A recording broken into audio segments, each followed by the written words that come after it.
Hi and welcome back for another episode of Ruster Road. In this episode we're going to be doing a number of jobs. The first is before we set off to Bruges, around about Christmas time, or just before, the lock failed, so we've got to replace the lock on this door. This door here, when we were at the Dover port, opened the window and it dropped down, so it's just been fixed up for now, so that's got to be fixed. Then we're going to have door strikers on the passenger, back row passenger door frames.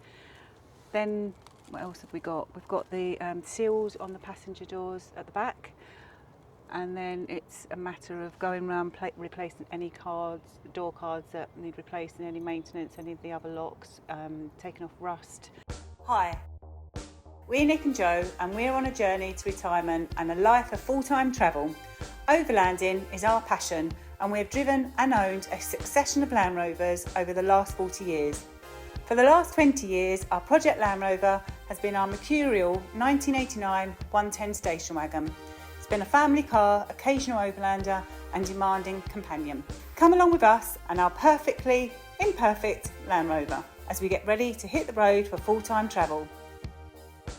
But first, before we do any of that, we're going to put up some security lighting and cameras on the front drive to make it a better working environment for Nick, and also to deter anyone that might fancy taking away our rusty old Land Rover. I think that's a bit harsh, calling her a rusty old Land Rover. It's been around a long time. She's weathered. She's very weathered. But a bit like me and you. Well, maybe me, not you obviously. I am weathered, I don't mind, I'll admit that. God, better watch out which side my bro's bad. But if you're like me, you do worry about your Land Rover. I mean, they are, sometimes worth more for their parts than anything else. They're just so easy to undo, literally. They're literally not just gone in 60 seconds off your drive. It doesn't take much more than an hour to strip one down. So it's important, to get the security bit right. I can do the physical security, but one thing we lack around here is street lights, which is very nice. We live on an unadopted road, so it'd be great to get some lights up that I can control, and also to have the added benefit of cameras watching over us and our cars. So today we've teamed up with Reassembling to install their elite floodlight Wi-Fi. I mean, this is a combination of lighting and a security camera system. So it's got two lights that cover 180 degrees, and they go from 0 to 3000 lumens. Also, they've got an adjustable colour range, so they can go from 3000 to 6000. So that's from warm white down to cool white, just the same as you might have inside your house. And they've got multiple lighting modes, so you can have these always on, which might be a benefit to me because I can use them when I'm working. You can have these in 3 modes. You can have them always on, which would be beneficial to me because then I can use them when I'm out here working on the Land Rover. You can have them on motion detection, so when something comes into the PIR range, they'll switch on. And the other mode they use is when they switch on with ambient light, so you can set them to come on dawn till dusk. So it's 3 different modes, so they're quite, provide a lot of utility over and above just a normal security light. So it's 180 degree field of view, it's blind spot free, and it's a 4K camera. Effective deterrence through dynamic reaction. It provides effective deterrence through dynamic reaction, and it also gives you instant alerts to your phone via the app. You can customise it with smart AI.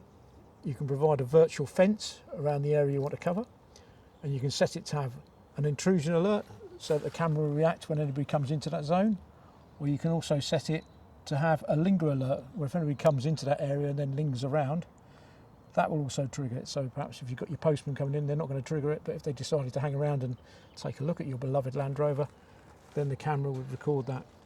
And on top of that, you've got AI video search, which works on keywords through the app. So you can go in and search the content, which you can either hold on an micro SD card, or on the Reassembling Home Hub, which gives you a lot more storage capability. So one of the neat little things, it comes with a built-in level. That's clever. Yeah, so you can bubble up and get it level. Right. Get it up there. Before we can mount the camera to the wall, what we need to do is download the Reassembling app, which you can do through the various stores or just using the code there, QR code there. I've already downloaded it, so I'm going to open that now. And then the next thing we need to do is initialize it, or initialize the camera. So I'm going to add a new device. Before I add the device, I've got to temporarily power it up with this USB-C. To give it enough power to activate. And then we've got to scan the code there. Welcome to Reassembling. Please install Reassembling app and scan the QR code on the camera. So we're now connected. Okay, so now we're connected to the Wi-Fi. We're going to connect as an admin and enter the device password. Now we're going to name the device. We can go and install. So back outside.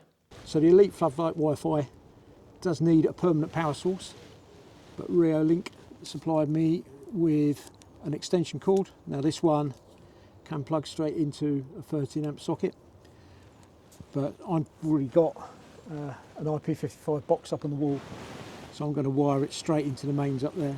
Just for the health and safety people, I have turned the electric off, but I do check.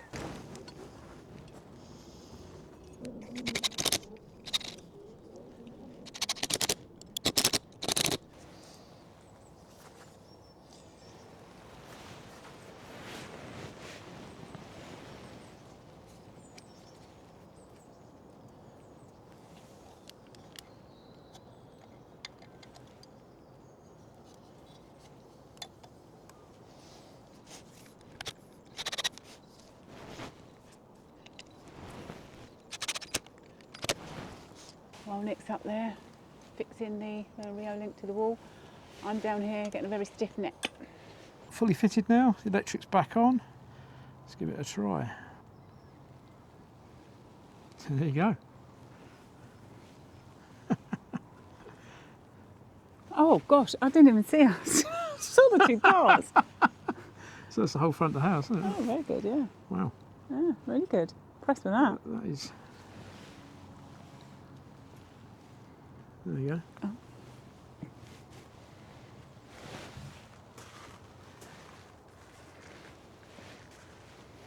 Look like a bit of a weirdo with my head up like that, but... What's new? Hey. Pretty cool. It is. Hello. Get off my land.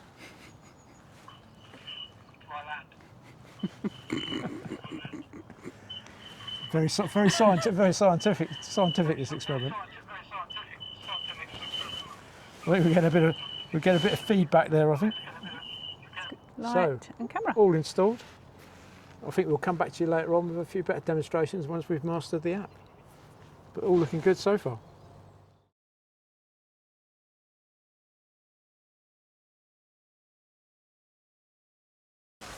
So welcome back. It's a newer and brighter day, and now we're going to crack on with sorting out the doors. So what we've got to sort out the doors,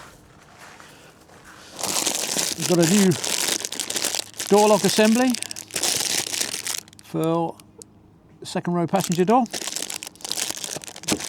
We've got strikers for the second row passenger doors. We've changed the front row a little while back, and I'll talk more about them in a minute. They're quite amazing, the change they make. We've got clips for the window glass, which obviously where we're going to replace the panel in there. And finally we've got a set of 4 door seals. So we've got 4 door seals to replace the ones on the door.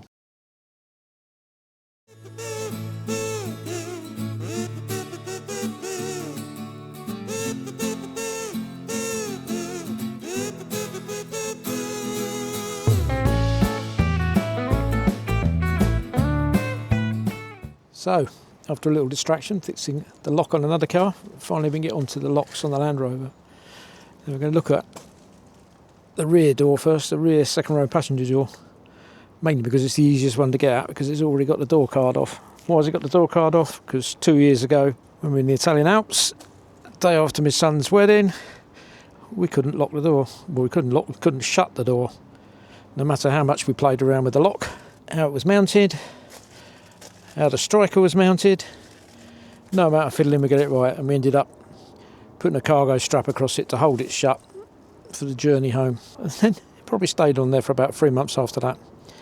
And funnily enough, when I went to take the cargo strap off, it miraculously fixed itself.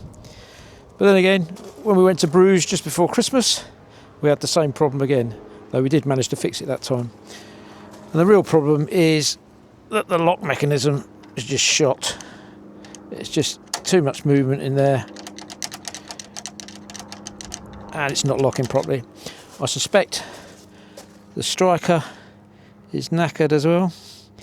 You can see some wear in there on the plastic, and it's amazing how much difference that makes having wear on there. So we're going to change the striker as well, and that really is a cheap fix that makes a bit of a difference. So first off, I'm going to take this rather worn old lock out the door. Like any old Land Rover, this one's got a mixture of fittings. I think they're all the same on this part of the lock, but they're certainly not when it comes to the striker. This one isn't actually the original door. I replaced this about 6 or 7 years ago. Of course, what I probably should have done was disconnected all the wire connectors that go to the handles and the lock first, but never mind.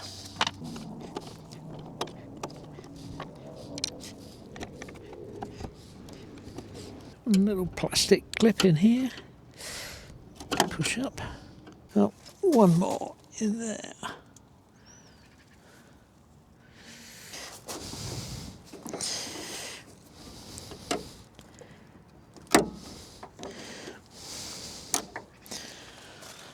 Right, now we should be able to get it out. Come with a little retainer.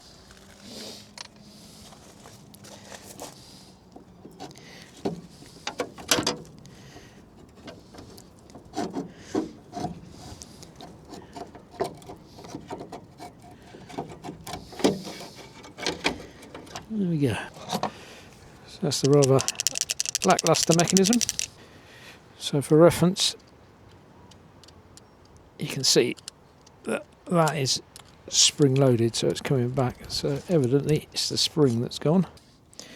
Right, so before I can put the lock back in, I need to take this connecting rod, which you can see is adjustable, off of the old lock, and that needs to go back on here. That's just retained by a simple pin.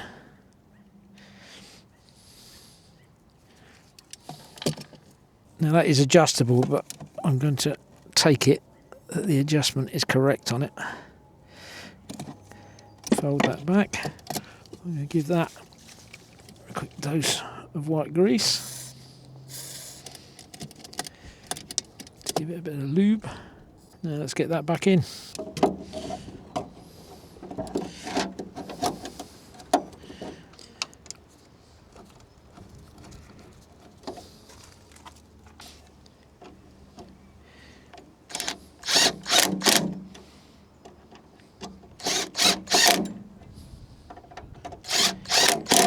Now let's get the rods connected up. While I'm in here, just going to have a quick check of the door mechanism, and that seems alright. And we'll clean that and lube that up in a minute. But that's obviously the push button on the door, and that goes in there, and that is retained with a little clip.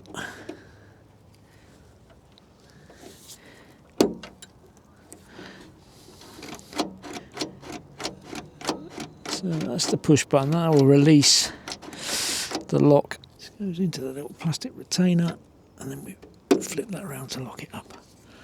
And then finally, it's the internal one.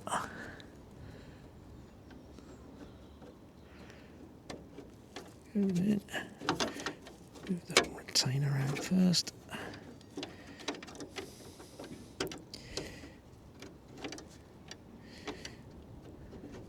goes. And lock it up. Right. So that's all the rods connected back up. I'm going to give that a dose of white grease. I'm going to clean up the spring mechanism on the push button, and then we can check to see it's all working. Let's do a manual test and see if that works. We flick the lock. Now let's see if the external, the push button does that. And that's quite reassuring. Right, so I've got the old lock out for comparison, and it looks like that the actual rod is mounted in a different position. So it's keeping that down. So I'm going to take that out and mount it up the top. Back in, clipped on. I think it may be a fairly simple answer. It may be that the child lock is on.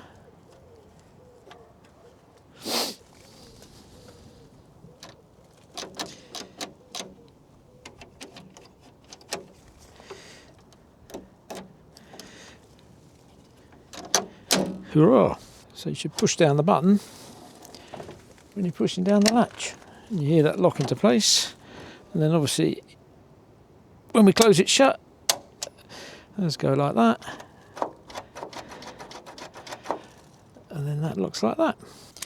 As ever, on a Land Rover, all mismatched.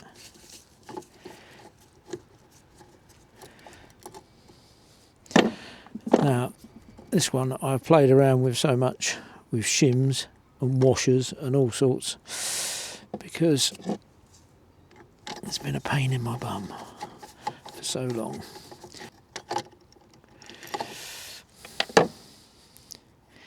Hopefully we won't need the washers.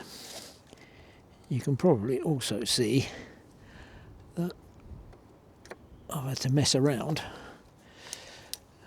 and I've tried elongating the holes and everything to move the striker into the right place, but we will get there. I'll just throw that back in there so the captive nuts don't disappear.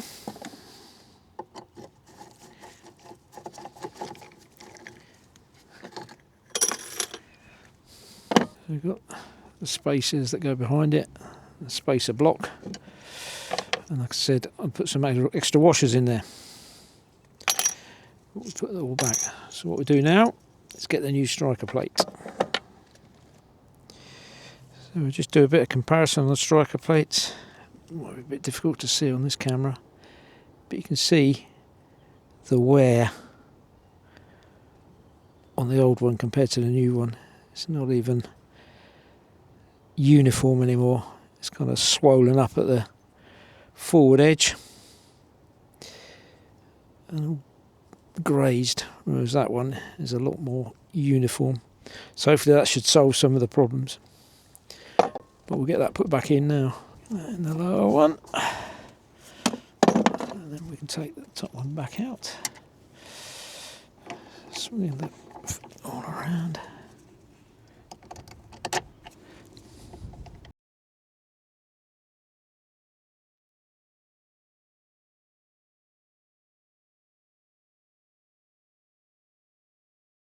Right, I'm just going to roughly align that, because another thing that's going to be a factor in a bit will be putting new seals on.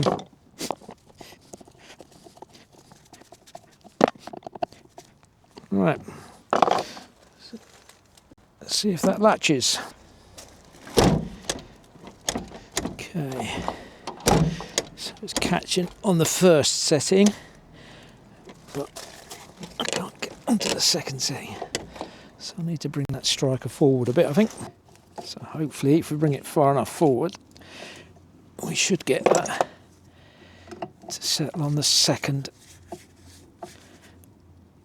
which is the one it should be on. Right, so that's now on the second one. Okay, I'm not going to fettle that completely for now, because we're going to fit new door seals in, and they'll make a difference. Obviously these have been in a long time, in fact so long that I had to cut them in half when I had the roof off in Cyprus. We've got a lock that works. So the next thing I want to do is treat the rusty areas. This door's not too bad, but I want to keep it that way. So I'll get the wire brush on those. We've got any rot up here? Nope. So it's fairly sound. A little bit on the bottom there. We'll get the wire wheel on that, clean it all up, and then we can put some rust cure on it. So I've got the rust converter, but what I have also got is the world's smallest paintbrush, but that will ensure I get into all the little crevices. Let's get the rest of it painted up.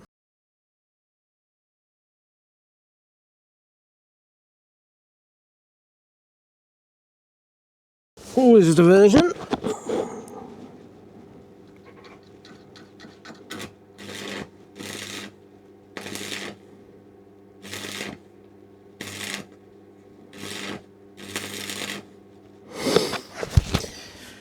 Hole was a bit enlarged, so we need to fill it in and then we'll drill it out again. Always something to keep you on your toes, isn't there? So that's the hole, resized in the door stay, re-drilled. So I'm going to give that a coat of the Cure Rust now, then leave that till tomorrow. So welcome back, it's a couple of days later. Yesterday was a bit of a washout, so couldn't get anything done. However, we are now in meteorological spring, and the sun is out and the spring has sprung. So make good use of the sunshine while it's here, and let's get some jobs done. So everything that was done with the rust converter has all had plenty of time to dry now. In theory you should be able to use this as primer, but I'm just going to give it a light key with a bit of Scotch-Brite and wire wool just to remove any excess. I wasn't exactly frugal putting it on, so get that down and then I will give it a quick prime and then a quick overspray. It's only inside, but just give it a bit of protection. So I'll crack on with that.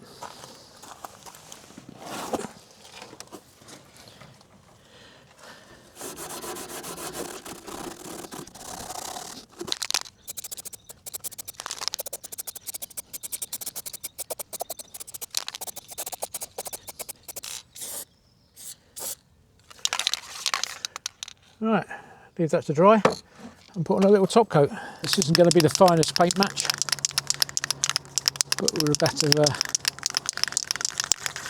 Joseph's coat of many colours. So we'll use this for now. And most of this is not going to be seen anyway.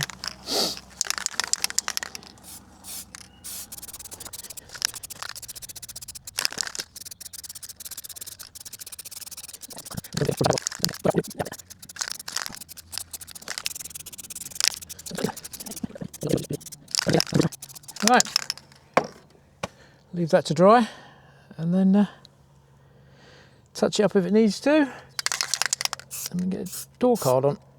I've already greased up the window winder mechanism. I did that the other day, so that's all been greased up, so that's ready to go. And I think I've sorted the push switch out now, so leave that to dry and get on with the next bit. Door stays back on, greased up the slide for it. Obviously we had to weld because the hole had elongated, so we've closed the hole and then drilled it out again. And now I'm going to put the door card on. Probably haven't got the right number of clips on it, but it's been off for 2 years since we can shut it in Italy. So let's see if we can get that back on.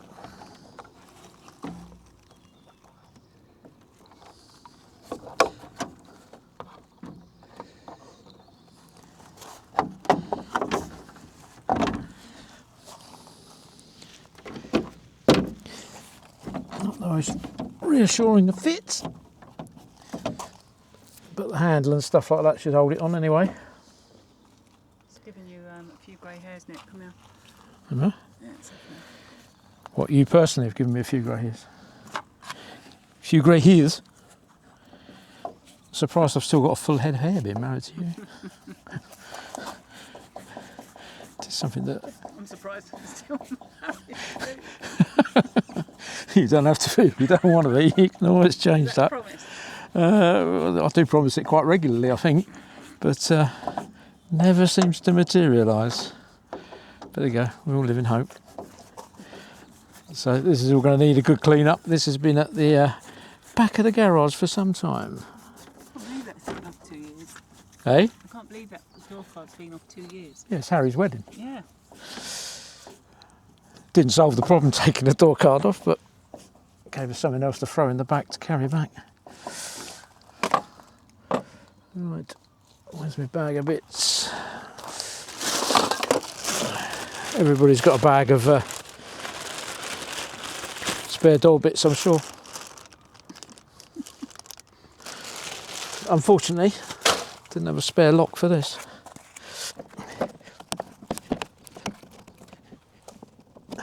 Are these sided? Won't be. Yeah. Now, so I've got one for this side then. I'll get it back out again.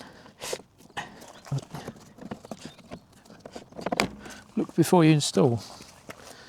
That's the lower, that's obviously right hand side. And here we have a left hand side. It would be the dirtiest of the pair, wouldn't it?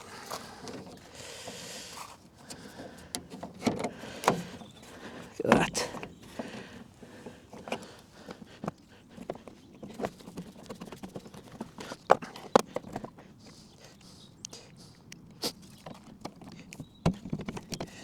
Right, so I've trimmed the two little lugs off the back of that.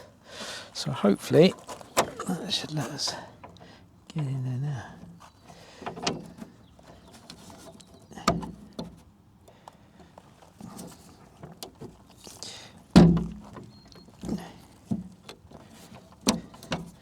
Yeah.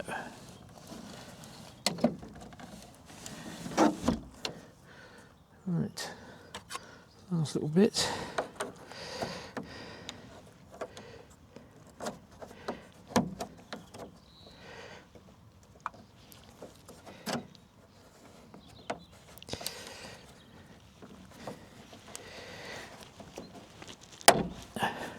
There we go. Full door card for the first time in 2 years. Final part of fixing this door is putting a new door seal on. So, get the old one off, which is in 3 pieces. Well, it was in 3 pieces. Good old brick part.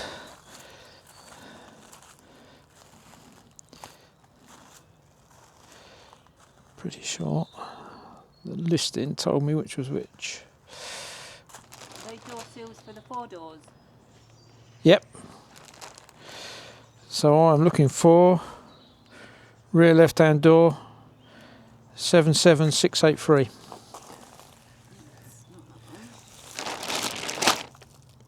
That's 77683. There is a lot of talk about the quality of door seals.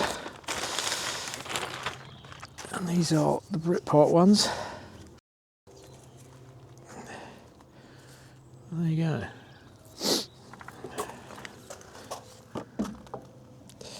In fact, I should have brought a mallet with me.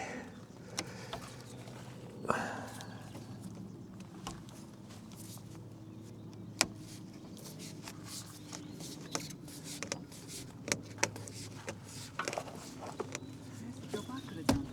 Yeah? Yeah. Still can.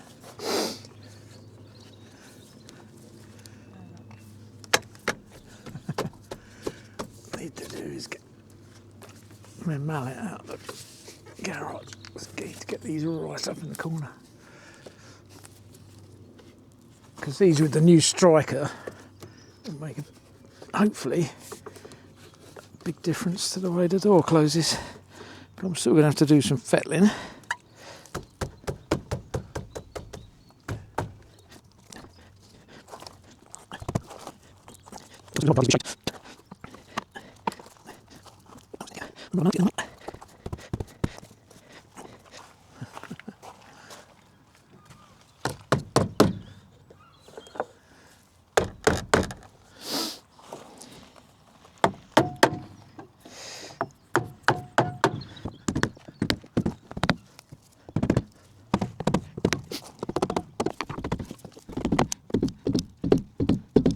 So that's in.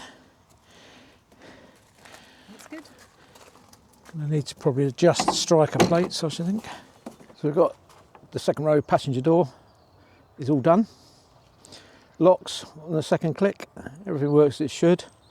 I would say the shut line is not the greatest, but I'm not particularly worried about that at the moment, because in the not too distant future the body will be coming off to do some work on the chassis. But we've got everything in place. I probably need a bit of extra work on the door card, but that's all go. So unfortunately we've run out of time this week. It's a bit sad. I had hoped to get a lot more done, but that's life. So next week we're going to pick up where we left off and crack on with the passenger door, which has turned into a bit of a nightmare. But you'll see more of that next week. That's it. So thanks for watching. I hope you've enjoyed it, and please do remember to like and subscribe, and don't forget the Reassembling code that's in the description. I'll put a link up on the screen as well. And we've got a 5% coupon code, Ruster Road 5, which you can use, and that'll take you through up to the rest of the year when you get onto their official website. And they have got a lot of stuff on there. And if you hang on, you get a little sneak peek of what's coming on next week. So all the best, and I'll see you next time. Cheers. Now we'll move on to the main event. Well, that's revealed a bit more of a sorry state inside the door. Well, that's taken a turn for the worse. I think that's beyond my capabilities. That's open heart surgery. Plan B. So Nick went to football tonight and left me to go and pick up a Land Rover door. So that's my good deed for the day.